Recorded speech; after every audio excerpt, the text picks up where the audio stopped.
On donne la parole à Madame Ndiaye pour lui demander comment les organismes de financement qui soutiennent les projets et programmes de recherche peuvent-ils prendre en compte le genre et encourager les talents locaux et les talents féminins dans leurs initiatives.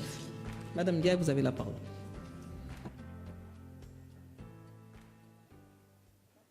Présidente, je dois saluer avant tout mes aînés qui sont dans le panel. Et before our speech, we want to thank Professor Eva Marie Korsek, who's given us the voice, de par son leadership inspirant, son engagement envers la jeunesse et la relève générationnelle.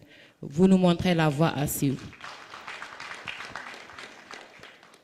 Donc, je représente Women in Mining Sénégal, qui est une organisation qui regroupe les femmes qui travaillent directement ou indirectement dans le secteur des mines, pétrole et gaz, dont la mission est de renforcer les intérêts socio-économiques et professionnels des femmes à travers l'éducation, l'inclusion et l'innovation. Donc, qui est une association qui, malgré sa relative jeunesse, a eu quand même à faire des réalisations majeures qui nous a valu aujourd'hui la notoriété au niveau national et international, avec une note de félicitations de son Excellence M. Macky Sall, président de la République du Sénégal, qui en juillet dernier avait demandé à tous les services compétents de l'État de soutenir nos initiatives afin que notre réussite puisse susciter de nouvelles générations. Donc, Women in Mining est à travers le continent africain, parce que récemment, nous avons pu former, tenir l'AG continental sous l'appui de l'Union africaine et du PNUD. Et aujourd'hui, le Sénégal fait partie désormais des membres fondateurs. Donc, avant de répondre directement à la question qui m'est posée, je voulais juste apporter une petite contribution par rapport au fait de comment mieux inspirer ou mieux attirer les femmes dans les filières scientifiques et technologiques. À l'image d'une problématique de société, on doit aborder la question dans sa globalité. Avant d'arriver aux femmes, il faut penser aux jeunes filles. Parce qu'aujourd'hui, la remarque est que la socialisation des filles et des garçons mène à des orientations, puis à des trajectoires et des profils divergents. Les sciences ont des connotations sexuées qui influent sur les processus d'orientation et qui repoussent les jeunes filles, leur rendant sociales au terme de leur carrière et de leur science. Aujourd'hui, il ne s'agit plus de faire l'épreuve parce que les femmes ont montré leur leadership. On a pas mal d'exemples. Madame le ministre en est une. Et donc, en termes d'initiatives, il y en a qui sont en train d'être faites. Et il faut, avant et après tout, avoir des rôles modèles. C'est ce qui va inspirer les femmes pour leur encourager dans le fait de pouvoir percer au niveau des sciences en général et le secteur, par exemple, des mines, pétrole et gaz en particulier. Parce qu'aujourd'hui, on ne peut pas dissocier la santé avec ces secteurs. Parce que si on prend, par exemple, l'exemple du secteur des mines, les activités d'orpaillage qui, aujourd'hui, sont très difficiles à encadrer, les femmes sont exposées et vulnérables à tout type de risques sanitaires de par la manipulation des produits chimiques, de par leur exposition à la pollution de l'environnement, et ce qui fait qu'il est nécessaire de mener des activités, des initiatives pour un peu sensibiliser ces femmes et à les amener à utiliser des produits beaucoup moins dangereux.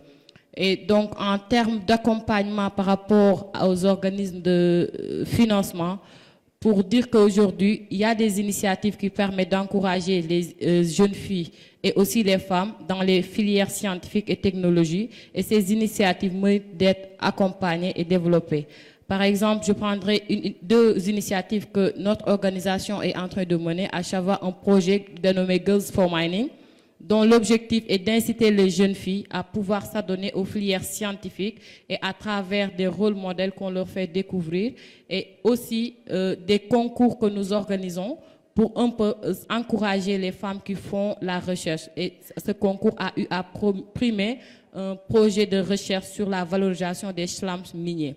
Et donc, il y a des initiatives qui permettent aujourd'hui de renforcer ces femmes, à la différence de ce qui se passe au niveau international.